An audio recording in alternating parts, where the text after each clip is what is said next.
Hi everybody, welcome to Jasmine's Way. If you are new to this channel, please consider subscribing to it. Also, make sure to like, comment, and hit the notification button so you'll be notified each and every time I upload a new video. Hey guys, so here is the full video of Monique's oldest son giving a response back to Monique and her husband. And at the end of this, I want to know you guys' thoughts. He spoke about a lot. I just hope and pray that this family can resolve things behind the scene and not on social media. And also, I don't know what the big issue is with him referring to his stepfather as, he said Pops, and not, he didn't ask to call him Dad, but Pops. Like, why did he have to call him uncle? I mean, I know she said because he's been around forever and we know your dad and this and that, but at the end of the day, he's still his stepdad. You know what I'm saying? That was kind of weird to me. I like Monique, but they need to really work this stuff out. And let's just keep this family in prayer. Here go the video, y'all. Get straight to it. Hi, I'm Shalon. So I find it unique that my video was in response to my mother and not her husband, but yet he still had the most to say, which isn't uncommon. I also find it unfortunate that my mother does not seem to speak on her own. The only two worlds that I know where daddy is used is for children speaking with their fathers and women acknowledging their pimps. Her husband starts off by literally doing the very thing that I said that they would do, which honestly kind of made me feel as though their response was ironic because they validate my original video. Either A, she has some newfound moment of clarity, or B, she retreats back to daddy. In her retreat back to him, though, he does not acknowledge what I did say, but instead begins to create a new narrative of things that I did not say, which negates the effects of a response video. The two of you essentially created a new video rather than actually respond to what was actually said. You also brought up my father. My father, though, is not doing interviews talking about me. In quick regards to the three sons comment, under the context in which your husband was speaking, by your rationale, Ma, he should have easily had no problem saying four sons, especially since you say he knew me before I knew me. The two of you can sometimes come off as seekers of weak levels of empathy from others while at the same time sidestepping any accountability that one may need to take. To attempt to address what I said to another man while also trying to make your wife victim number one has nothing to do with you. My father did not need you to speak for him. You're her daddy, not his. My mother has been speaking on our relationship for years, so to imply that only one side of a story was told when there are several articles and interviews throughout the internet discussing my strained relationship with her, filled with quotes from your wife speaking directly about me while also providing vague context and downplaying the impact of an uninterested mother. I am 33 years old and have had ample opportunity to go to the media and tell some BS story for a BS amount of money, but instead I am on TikTok expressing my feelings for free. If the two of them were paying attention, I literally explained in my first video why I am responding using TikTok, and I should not have to repeat myself. My mother also states there are some people that are saying, oh, you should be ashamed of your mothering skills. You should be ashamed of yourself. This is what I say. Let's let it play out, because the same ones that were saying, oh, I was crazy, I was deranged, we watched it play out. So just like with my son, we're going to watch this play out. First of all, who the hell is we if it ain't you and I reconciling our relationship? Second of all, it's power in a word. Nobody is playing, but I can understand why you would use that word specifically. As you stated in the Clip Shay Shay interview, you had the mentality of a 15-year-old child. You required a man to raise you, and you were acting like a little girl. These are your words. It doesn't matter what context I have them in. This is how you thought of yourself as a grown adult who was someone's mother. Last time I checked, Monique fans, a 15-year-old grown adult who acts like a child but is in search of their daddy, they don't typically make efficient parents. But hey, I could be wrong.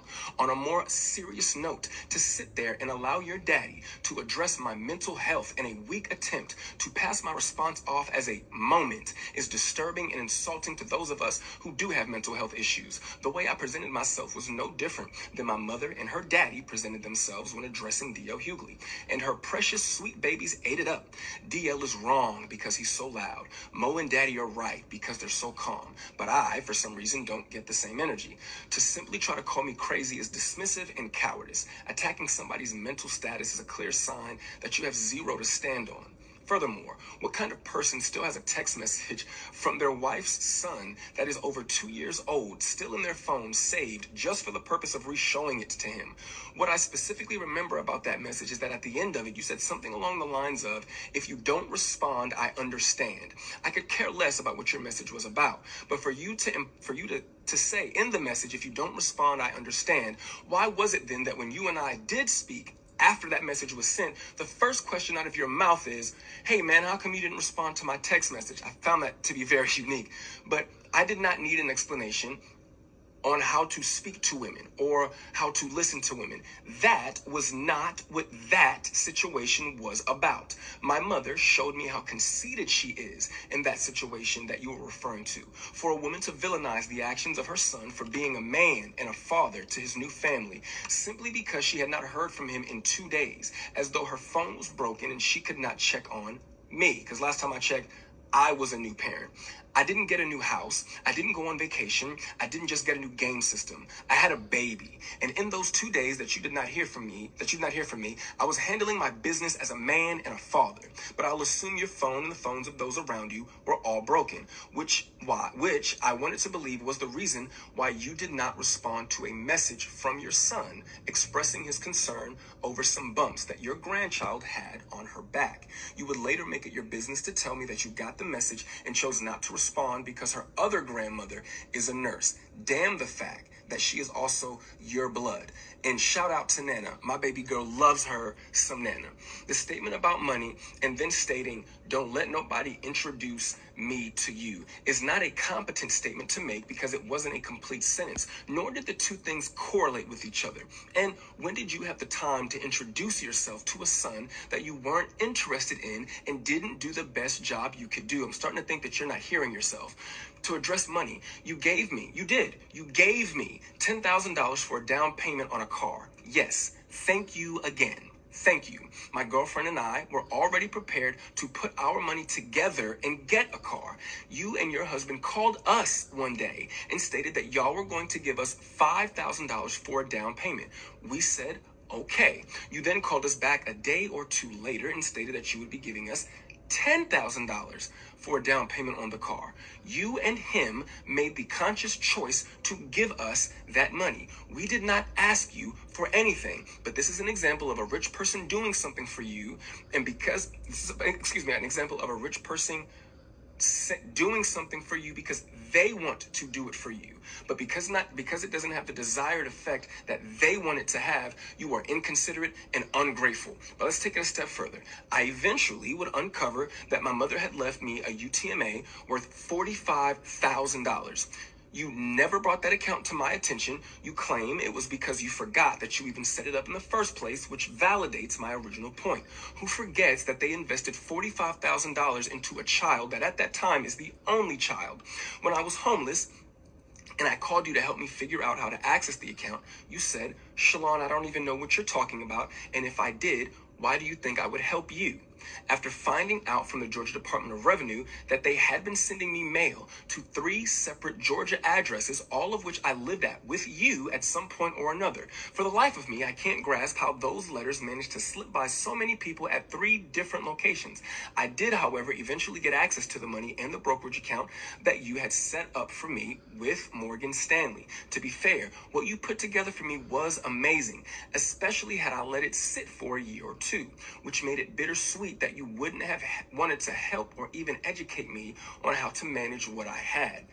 My blowing through that money is all on me, and I have to take my accountability for that, and it's a lesson learned.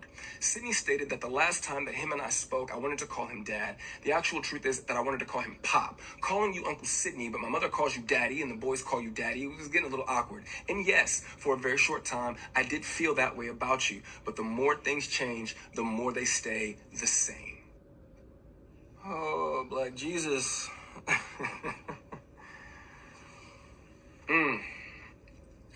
I do just want to really quickly give a really big thank you to the support that I've received throughout this.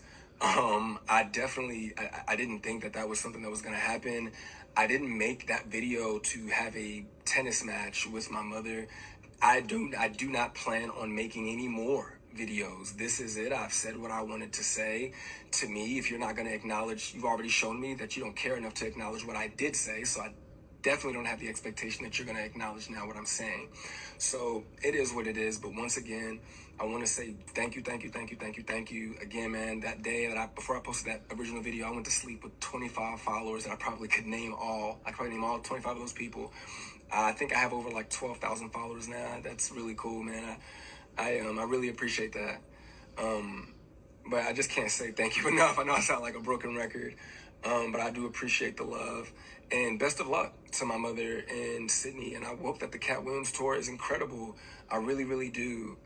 But when it comes to me, I am going to enjoy being a dad and being a man and just going through life, man. I don't want to be famous or notorious for being someone's neglected kid.